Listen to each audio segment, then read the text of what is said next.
तो क्या हाल है भाइयों, आज बात करने वाले हैं ईद के बारे में। अब मुझे पता है कि ईद गुजर गई है, लेकिन ईद पे वैसे भी सब बिजी होते हैं और मैं भी बहुत जरूरी काम से अपनी नींद पूरी कर रहा था, तो अभी टाइम मिला है मुझे ये वीडियो बनाने का। तो सबसे पहले सबको ईद मुबारक और सबको खैर मुबारक। और ईद पे इससे ज्यादा क्या बात करनी होती है ये मुझे नहीं पता, लेकिन जब भी ईद आती है तो ईद पे बहुत अलग अलग तरह के नमूने बाहर आते हैं, उनके बारे में मुझे बहुत कुछ पता है, तो आज उनके बारे में बात करने वाले हैं। तो ईद पे जो नमूने निकलते हैं उनके अलग अलग लेवल होते हैं। सबसे पहले आते हैं लेवल 1 वाले, मेरे जैसे, जो ईद पे नमाज पढ़ने जाते हैं, अपने दोस्तों से ईद मिलते हैं, एक पिक्चर खिंचवा के ईद मुबारक अपलोड कर देते हैं और घर पे आके सो जाते हैं। और फिर जब रात को उठते हैं तो पता ही नहीं चल रहा होता कि ईद का पहला दिन चल रहा है दूसरा। और फिर आते हैं लेवल 2 वाले, जो ईद की नमाज पढ़ के पिक्चर खिंचवा के अपने रिश्तेदारों से ईद मिलने जाते हैं ईदी के चक्कर में, और फिर अपनी ईदी का शो ऑफ कर रहे होते हैं ये लोग स्टोरी पे लगा के, जैसे पता नहीं इनको अपने बाप की जायदाद का हिस्सा मिल गया। और फिर इनकी अम्मी पीछे से आके इनकी गुद्दी पे चमाड़ मार के वो सारी ईदी छीन लेते हैं कि बेटा ये मेरे पास रखवा दो, तुम्हारे पास से गुम हो जाएगी। और फिर वो ईदी इनको कभी वापस नहीं मिलती। और चलो वो भी ठीक है, लेकिन फिर आते हैं लेवल 3 वाले, जो सुबह सुबह ईद पे चमकीले कुर्ते पहन के रोड पे अपनी गांड मटकाते हुए टिकटॉक बना रहे होते हैं। ये अलग ही रंग बिरंगी चूजे रोडों पे नाचते हुए नजर आ रहे होते हैं। इनको रोड पे कोई भी अच्छी जगह नजर आ जाए ये उधर पर अपना कैमरा खोल के खड़े हो जाते हैं। नहीं, मैं बता रहा हूँ, तुम भले एक्सपेरिमेंट करके देख लो, रोड पे किसी भी खंबे पे नया नया पेंट कर दो और थोड़ी दूर जाके खड़े हो जाओ, थोड़ी देर बाद तुम्हें वहाँ पे 4 चूते खड़े होकर टिकटॉक बनाते हुए नजर आ रहे होंगे। खैर, तुम कौन से लेवल पे कमेंट करके बता देना, और लेवल 3 वालों को टैग कर देना लाजमी।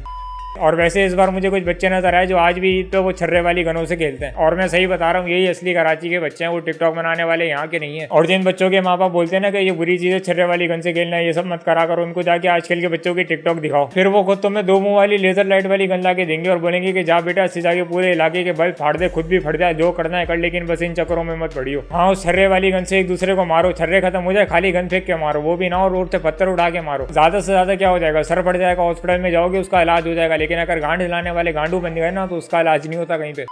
और वैसे भी आजकल के आखिरी बच्चे हैं जो ये गन वगैरह से खेलते हैं, वरना कुछ साल बाद तो लोग बोलेंगे कि एक टाइम हुआ करता था जब बच्चे ईद पे छर्रे वाली गनों से खेलते थे, और अब तो बस गांड लाने वाले टिकटॉकर ही नजर आते हैं रोडों पे। और तुम लोग ये छर्रे वाली गन से आपस में कोई लड़ रहे हो तो इससे अच्छा मैं तुम लोग को एक आइडिया देता हूँ, ये छर्रे वाली गने लेके रोडों पे निकल जाएगा और जो भी रंग बिरंगी टिकटॉक बनाता हुआ नजर आए ना, उसको निशाना लेके ऐसी जगह पे छर्रे मारा करो कि उसका दिमाग रिसेट हो जाए और उसमें अकल आ जाए थोड़ी। सही बता रहा हूँ मैं, बहुत लोगों की दुआएं मिलेंगी तुम्हें। मेरा ये आइडिया कैसा लगा कमेंट करके बता देना लाजमी।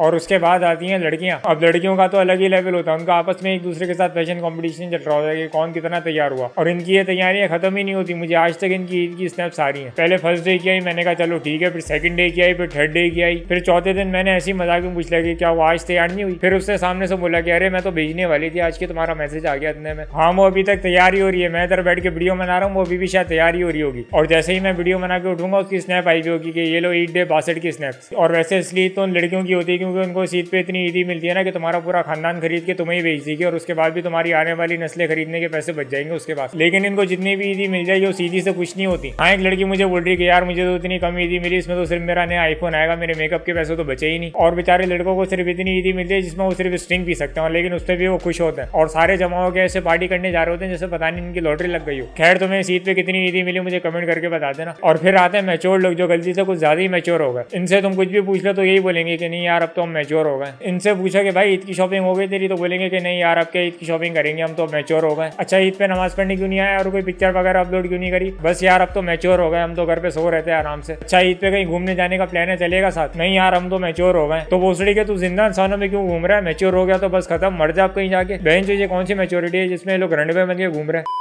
और ऐसा भी नहीं कि ये लोग कंगले इसलिए ईद नहीं मना रहे, बल्कि हराम खा के इनके पेट और इनकी गांड दोनों बाहर आई भी है। चांद रात में नशे और लड़कीबाजी में पैसे उड़ा रहे होते हैं, लेकिन ईद मनाने के टाइम पे ये लोग मैच्योर हो जाते हैं। अब ये मैच्योरिटी नहीं, बगैरती बोलते हैं उसको। तुम्हारी मैच्योरिटी से अच्छा तो वो टिकटॉक वाली बकरियां कम से कम ईद तो मना रहे हैं वो। बाकी सारे 2 नंबर काम में ये लोग सबसे आगे होते हैं, लेकिन कोई भी सही काम करने में ये लोग मैच्योर हो जाते हैं कि नहीं यार अब तो हम मैच्योर हो गए। नहीं तो एक काम कर, मेरा नंबर ले ले, शादी की रात को मुझे बुला ले, क्योंकि तू तो मैच्योर हो गया ना, तो उससे तो अब होगा नहीं कुछ।